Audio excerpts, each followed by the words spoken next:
Okay, so once we have our ladder stitched down, we're going to move up into our second row. So remember, we're going to add 2 beads. We're picking up 2 beads so that we can step up into our second row. So we're calling our beads A and B.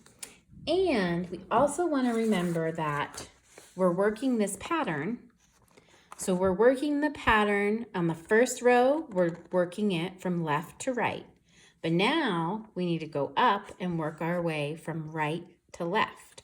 So to step up, we need 2 of color 2. So if I look at my pattern down here of my beads that I'm using, this is color 1, color 2, color 3, color 4. And you could put little notes here if you want, like a little post-it note, if you want to remember that that's what it is. But just looking according to the pattern, I want 2 of color 2 to step up with. So I'm just going to pull 2 of those beads. And if you wanted to do this, you could just lay out your next row so you know to do it the right way. So I'm going to need 2 of color 2 and 1 of color 1, right? 2 of color 4, that's this one.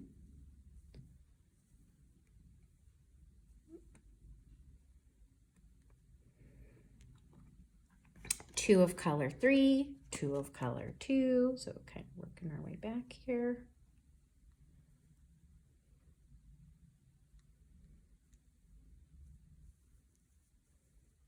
Right, like that. And then we're going to do 4 of color 1. And that should be 13 beads total for each row. So each row has 13 beads that you're working with. So here I've got 4, 5, 6, 7, 8, 9, 10, 11, 12, 13. So that's really good to know. So, and then I'm going to step up with my color 2.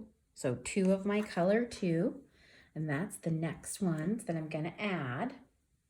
And this is the tricky. So remember, every time you start a new row, you're adding 2 beads, right? And we're calling them A and B. So I'm going to pick up my 2, thread them down. And what we want to do is we want to weave into these loops that are made from the previous row. So we've got a little bit of thread that's making a loop that's sitting right on top of between these 2 beads from the row right below. And what we want to do is we want to run our needle under that thread, that little loop of thread, and then go back up through the bottom of B, of bead B, and pull out. So that way our 2 beads can sit right on top of that first row and they'll be in line so that the holes are going vertically instead of horizontally. And so what we do here, so we've got these little loops from our thread that are sitting right on top. And so I'm going to thread through that very first loop that's sitting there.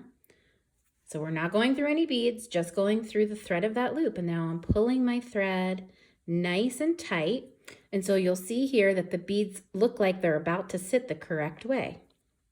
So what we want to do is now we want to go through the bottom of B.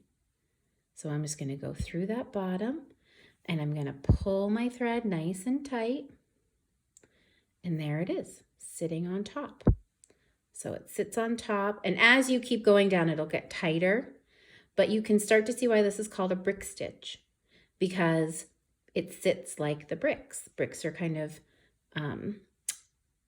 staggered throughout their pattern. So this one sits a little over the first row, which is exactly how you want it. And then on the third row, it's going to do the same thing and so forth.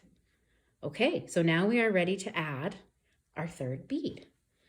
So remember, we're working our pattern in our second row from right to left. So now we want 1 of color 1. And since we counted them out and laid it out, I'm just going to pick it up.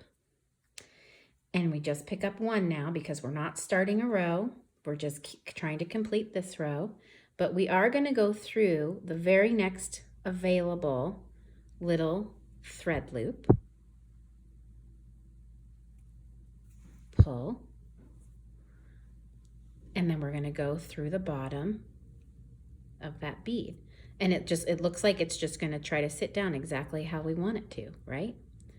And you'll know that you've picked the right beads because they'll match. So for this pattern, so you'll see we've got 2 of the purple, 2 of the rust orange. So they're sitting nicely there. And now we're ready for our next bead. So our next bead in the pattern that we're currently working from right to left shows that we need 2 of color 4. But because we're not stepping up into a new row, we don't want to add both of them at the same time. We want to add 1 of color 4 and go through our loop of thread, and then pull it through and go back up through the bead, and then we'll add the next one of color 4, and so forth. So we're going to pick up just 1 of color 4. And hopefully you have one of these bead mats. They're really great. They come with our backcountry beader toolkit that we sell, the camping edition. It comes with any of the toolkits that we sell in the backcountry beater line. But they make things so nice to lay out on. And then we're going to go through our next little loop that we made with our thread. Right? And sometimes it's easier said than done. And we're going to pull. See, we're pulling that. And now we're going to go back through the bottom. Okay. And now we're going to add the next one. All right, I'll see you in a second when you finish row 2.